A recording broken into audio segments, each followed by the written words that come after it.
Assalamualaikum warahmatullahi wabarakatuh.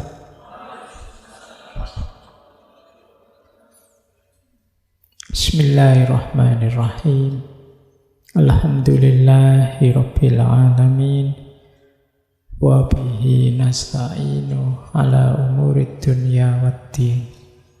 Allahumma sholli wa sallim wa barik ala habibina wa syafi'ina sayyidina wa maulana Muhammadin wa ala alihi wa ashabihi wa man tabi'ahum bi ihsanin ila yaumiddin. Amma ba'du. Bismillah, mari kita lanjut lagi ngaji filsafat kita.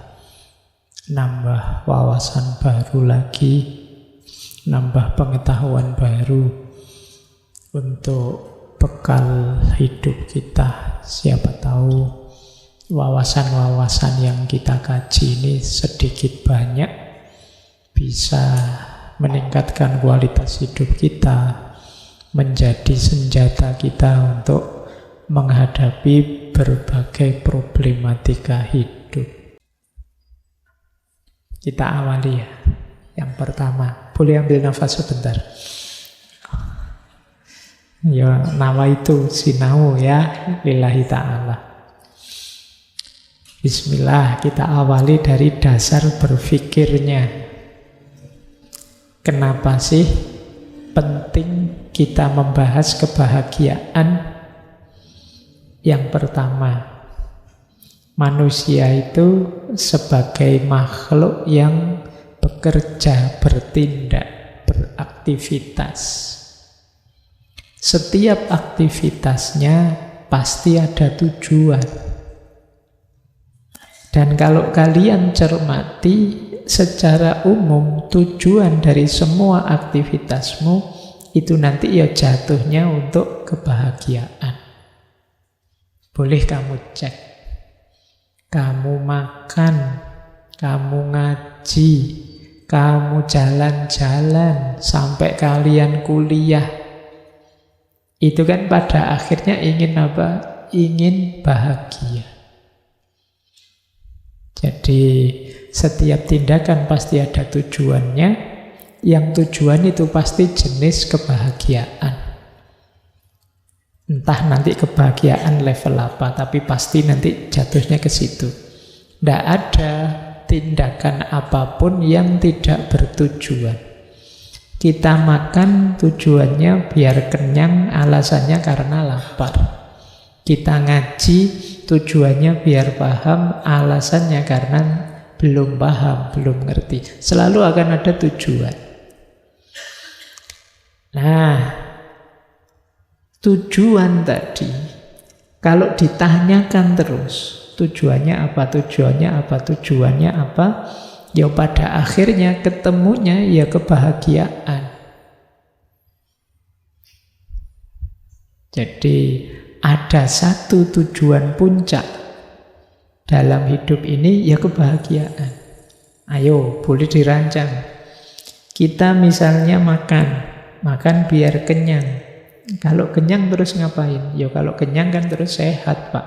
Kalau sehat terus ngapain? Kamu kejar terus itu. Kalau tidak stres loh ya. Pertanyaan ini kamu kejar terus kamu biar apa sih, biar apa sih, biar apa. Pada akhirnya akan biar bahagia. Kalau sudah sampai pada biar bahagia, biasanya sudah selesai. Jadi kebahagiaan itu jadi tujuan finalnya. Apapun itu aktivitasmu, termasuk ibadah itu demi Allah, Pak. Kenapa sih kok harus demi Allah? Ya biar saya nyaman, biar saya bahagia, baik dunia maupun akhirat. Jadi manusia itu setiap tindakannya bertujuan, dan puncaknya tujuan itu bahagia. Kenapa disebut puncak? Karena setelah itu sudah tidak ada lagi. Menikah itu bisa kalian alasan ini, itu, tapi pada akhirnya kan untuk bahagia. Kuliah juga begitu, demi hidup bahagia. Jadi puncaknya tujuan itu bahagia. Baik. Nah, apakah sama seluruh manusia puncaknya tujuan bahagia? Kalau kata Thomas Aquinas, iya. Kenapa? Ya manusia itu punya kecenderungan dan perangkat hidup yang sama. Variabelnya mungkin beda-beda, tapi arahnya semua sama. Ingin bahagia. Bahkan penjahat sekalipun, dia nyopet atau maling itu. Sampeyan kok tega-teganya maling, kenapa? Ingin hidup cukup, Pak. Lah kenapa kalau sudah cukup, ya tetap biar bahagia. Apa ada orang yang secara sengaja biar hidup saya susah, Pak? Kan tidak ada. Semua mesti ingin bahagia. Jadi kebahagiaan itu adalah tujuan puncak dalam hidup ini. Kalau teman-teman ingat, pikiran seperti ini banyak dipengaruhi oleh Aristoteles. Yang alirannya namanya eudaimonisme. Jadi aliran kebahagiaan. Oh, hidup sekali kok tidak bahagia. Hidup itu ya tujuannya untuk bahagia. Ini asumsi pertama. Dasar berpikir yang pertama. Yang kedua, kebahagiaannya Thomas Aquinas, bagi beliau kebahagiaan ini dibahas dalam konteks teologis filosofis. Berarti apa? Yang sehubungan dengan keimanan, sehubungan dengan keberagamaan. Nah, hubungannya apa, Pak? Kebahagiaan dengan teologi, dengan Allah. Ini saya membacanya Allah, ya tidak apa-apa. Ya, tulisannya memang begitu, meskipun mungkin kadang dialeknya beda. Nah, dari Allah mengalir segala kebaikan dan kebahagiaan, dan nanti semua akan kembali padanya. Kita melakukan kebaikan, mencapai kebahagiaan, itu ya karena anugerahnya Allah. Dan nanti segala kebaikan dan kebahagiaan yang kita peroleh, itu ya nanti akan kembali kepadanya. Nah, ini rumus teologisnya. Berarti awal dan akhirnya kebahagiaan itu nanti berhubungan dengan Allah. Ini kebahagiaan yang sejati ya, kalau versinya Thomas Aquinas. Asalnya dari Allah, nanti menjadi sempurna dalam Allah. Tujuan akhirnya juga Allah.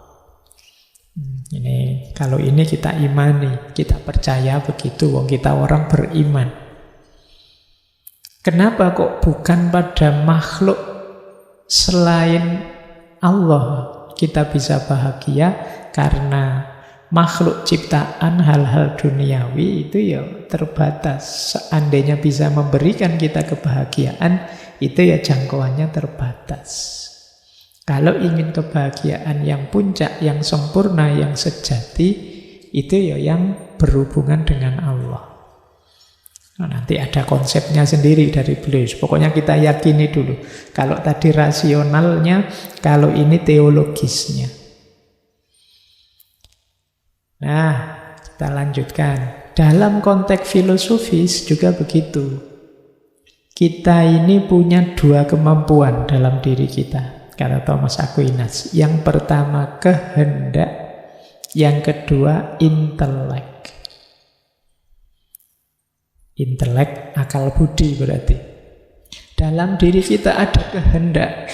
Kehendak itu keinginan yang muncul secara fitri dari dalam diri, itu kehendak. Biasanya dibedakan dengan keinginan. Kalau keinginan itu munculnya karena dorongan dari luar diri. Selama ini kalian menganggap sama ya. Tapi bedanya kalau kehendak dari dalam keluar. Kalau keinginan itu ada dorongan dari luar sehingga kita terus ingin meraihnya. Nah, yang ada dalam diri kita itu kehendak dan intelek. Kehendak itu kan keinginan dari dalam diri, itu yang dicari adalah kebaikan. Kalau intelek yang dicari adalah kebenaran. Nah, kalau di Thomas Aquinas, untuk menemukan kebahagiaan tertinggi yang berhubungan dengan Allah tadi, yang lebih berperan adalah intelek, akal pikiran kita. Nah, ini nanti dasar berpikir yang kedua ini coba kalian ulang-ulang ya, biar paham maksudnya. Jadi yang pertama, awal dan akhirnya kebahagiaan itu ada pada Allah. Yang ditanggapi oleh kemampuan manusia ada kehendak dan intelek. Yang kehendak menginginkan kebaikan, intelek menginginkan kebenaran. Yang lebih mampu menangkap Allah dalam tanda petik, menangkap tadi, itu adalah akal budi dengan berkontemplasi. Kalau kehendak saja belum nyampe. Yang bisa kita menjangkau Allah itu kan dengan akal budi kita, bahwa Allah ada dan kita percaya. Oke, ini dasar berpikir kedua. Ini sebenarnya belum masuk ke pandangannya tentang kebahagiaan, masih dasar-dasarnya. Kamu sudah habis energimu memahami tadi ya. Tak bikin tegang sengaja biar puyeng. Yang ketiga, wis ini mulai agak gampang-gampang. Kebahagiaan menurut Thomas Aquinas itu ada dua. Yang pertama, kebahagiaan sempurna, beatitudo, dan kebahagiaan tidak sempurna, felicitas. Kebahagiaan sempurna itu istilahnya Thomas Aquinas adalah vision beatitude. Ini menarik, nanti kalian akan paham tentang apa itu vision beatitude kalau kalian ngerti konsep tasawuf tentang ma'rifat atau mukasyafah. Ini enaknya ngerti macam-macam ya. Jadi kalau baca langsung tidak paham, tapi kalau begitu dijajarkan dengan konsep yang lain yang kamu sudah paham, kalian akan lebih mudah menangkapnya.